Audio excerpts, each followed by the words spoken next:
सबको हमारे जीवते परमेश्वर यीशु मसीह के नाम में नमस्कार। मेरे प्रियो, आज जो वचन मैं आपको देने जा रहा हूं, ईसाई की किताब 1 का 9वां पद इस प्रकार कहता है, यदि सेनाओं का यहोवा हमारे थोड़े से लोगों को ना बचा रखता तो हम सदोम के समान हो जाते और अमोरा के समान ठहरते। मेरे प्रियो, यहाँ पे सदोम और अमोरा का जो जिक्र किया गया है, थोड़े से लोग, परमेश्वर का वचन कहता है यदि सेनाओं का यहोवा, हमारा परमेश्वर सेनाओं का यहोवा है, वो चलता है, सारी सेनाएं उसके साथ रहती। परमेश्वर सेनाओं का यहोवा, यहोवा का मतलब यहां वहां सारे जहां में, सारे देशों में यहोवा परमेश्वर क्यों कहा गया? यहोवा परमेश्वर, यहां वहां सारे जहां में राज्य करने वाला परमेश्वर, जाति जाति के ऊपर, राज राज के ऊपर सच्चा और न्याय परमेश्वर, न्याय में कोई पक्षपात नहीं करता, सबको अपने किए की सजा देने वाला परमेश्वर। मेरे प्रियो, सदोम नगर में, सदोम और अमोरा में प्रभु का दास एक लूत जो है वहां पे रहने लगा। लूत जो है अब्राहम का भतीजा। जब अब्राहम और लूत जब चलते चलते उनके चरवाहों में झगड़ा हो गया, तो अब्राहम ने बोला कि हम आपसी में क्या है, चाचा भतीजे हैं, रिश्तेदार हैं, हमारे नौकरों में क्यों झगड़ा हो। मेरे प्रियो, उनमें झगड़ा हो गया, उन्होंने अपना अपना रास्ता देख लिया। बोले, हम भतीजे से बोला, बेटा तुम मेरे भाई के लड़के हो, तुम जहां जाना चाहते हो, पहले मैं तुमको चुनने के लिए क्या करता हूं, देता हूं, तुम चुन लो कहां। लूत ने अपना आंखों उठाया, सदोम और अमोरा का अच्छा हरियाली देख के अपना भेड़ बकरी वहां पे ले गए। ये चरवाहे थे, ये गडरिया थे। मेरे प्रियो, ये अपनी भेड़ बकरियों को उस सदोम और अमोरा में ले गए। अब्राहम वहीं पे रुक गए। परमेश्वर ने बोला, उनको चुनौती दो, क्योंकि वो चुनने की शक्ति दो, वो छोटा है, तुम बड़े हो, क्यों आपसी में झगड़ा हो। वो उधर चला गया। परमेश्वर ने अब्राहम से बोला, तुम अब अपनी आंखों उठाओ, पूरा पश्चिम उत्तर दक्षिण देखो, ये सारा देश मैं तुमको देता हूं। परमेश्वर ने अब्राहम को बहुत आशीषित किया। मेरे प्रियो, मेरा विषय सदोम और अमोरा का। सदोम और अमोरा को के लिए वो चला गया। जब ये बंदा उस सदोम और अमोरा के बीच में क्या कर रहा है, रह रहा है, हरियाली है, अच्छा पानी है, अपना भेड़ बकरियों को क्या कर रहा है, चरा रहा है, अपने लोगों को वहां रख रहा है। पर इस वहां के लोग, उस शहर के लोग इतने बिगड़ गए थे कि परमेश्वर का क्या नहीं मानते थे, भय नहीं मानते थे, परमेश्वर को पहचानते नहीं थे। परमेश्वर ने योजना बनाए, परमेश्वर ने उस शहर को नाश करने की योजना बनाए। बीच में परमेश्वर के दास अब्राहम के घर में जब गए, उन्हें भोजन दिया, तो अब्राहम ने बोला, परमेश्वर चलते चलते अब्राहम के साथ में परमेश्वर चल रहा है। चलते चलते अब्राहम से बोला, मैं इस देश को अभी क्या कर रहा हूं, नाश करने जा रहा हूं। मेरे प्रियो, नाश करने की परमेश्वर ने, तो हे प्रभु, अब्राहम विनती कर रहा है, यदि इस देश में 50 लोग धर्मी होंगे तो क्या उनको तू नाश करेगा? बोले, नहीं करूंगा।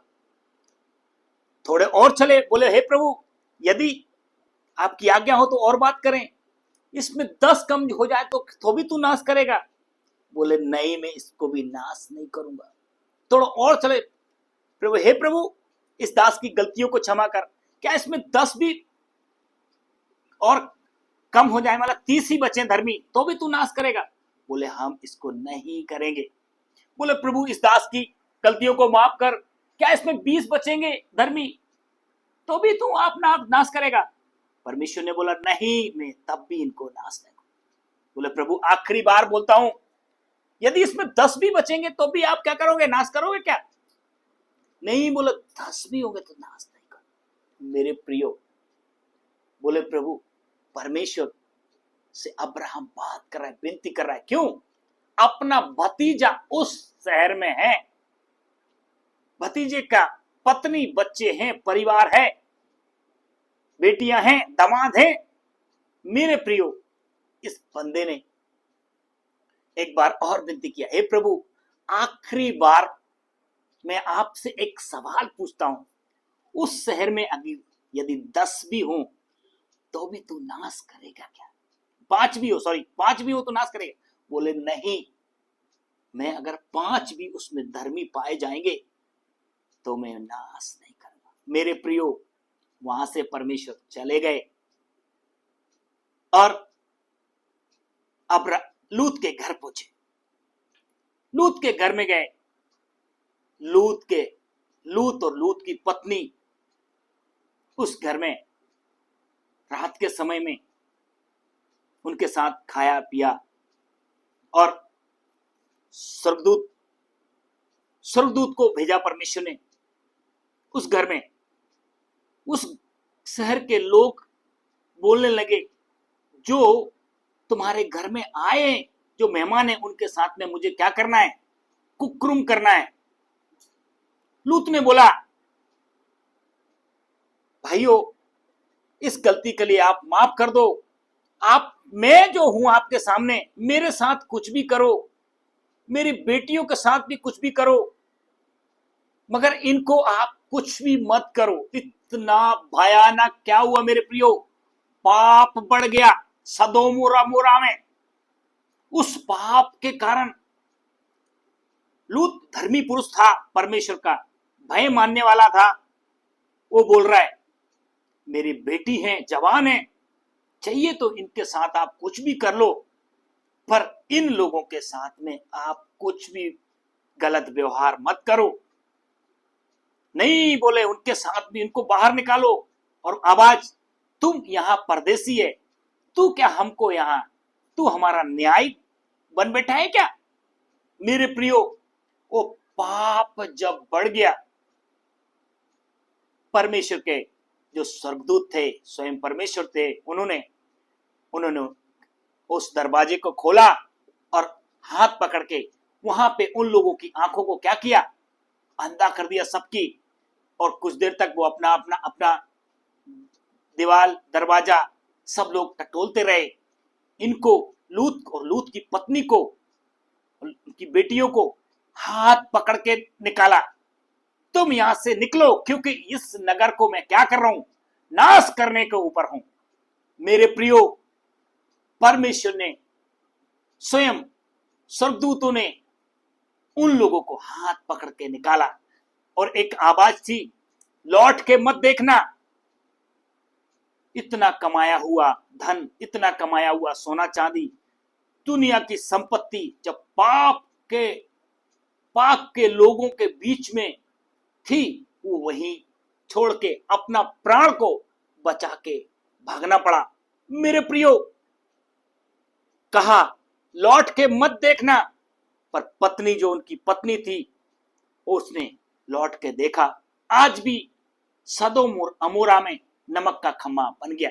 मेरे प्रियो, परमेश्वर की आवाज आज की सुबह, जब परमेश्वर ने उस शहर में आग और गंधरस गिराया, गंधरस और आग के द्वारा उस शहर को क्या कर दिया मेरे प्रियो, नष्ट किया। आज वहां पे कुछ भी सुनने में कुछ पैदा नहीं होता। लूत की पत्नी आज भी नमक के खम्मा बनी हुई है। मेरे प्रियो, और औरत के अंदर अपना घर देखा, दगना का सोना चांदी जमीन जायदाद सब कुछ छोड़ के, एकदम प्राण को छोड़ बोले अपने प्राण बचा के भागो, इसको मैं नाश करने को। मेरे प्रियो, हमारा प्राण आज, हमारा प्राण किन चीजों में फंसा हुआ है? मेरे प्रियो, परमेश्वर की एक आवाज, परमेश्वर की एक आवाज अपने प्राणों को, अपने प्राणों को जो प्राण बनाया है उसको लेखा देना है, उसको याद करना है। मेरे प्रियो, परमेश्वर इन्हीं वचनों के द्वारा प्रभु आपको आशीषित करे। इन वचनों से आप सुने, प्रभु आपको आशीषित करे। सबको जय मसीह।